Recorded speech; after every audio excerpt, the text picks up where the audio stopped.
నిర్మల్ జిల్లా కేంద్రంలోని collector camp కార్యాలయంలో తుపాకీ శుభ్రం చేస్తుండగా మిస్ఫైర్ అయింది.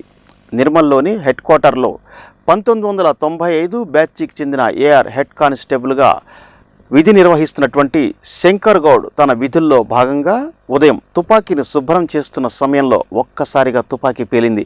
దీంతో తూట శంకర్ గౌడ్ చంక భాగం నుంచి దూసుకెళ్లింది. అతన్ని వెంటనే నిర్మల్ ఏరియా ఆసుపత్రికి తరలించి చికిత్సలు అందజేశారు. అనంతరం మెరుగైన వైద్య సేవల కోసం అతన్ని అంబులెన్స్లో హైదరాబాదు ఆసుపత్రికి తరలించారు.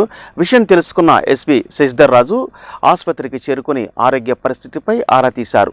కానిస్టేబుల్ నిర్మల్ జిల్లా ఖానాపూర్ మండల కేంద్రానికి చెందిన వ్యక్తిగా తెలుస్తోంది. 9:50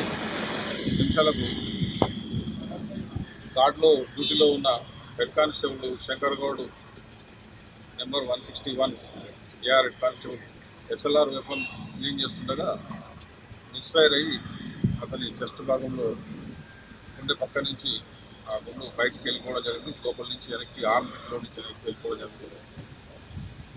లక్కీ గార్డ్స్ ప్లేస్ వల్ల అతనికి ప్రాణాపాయం లేదు.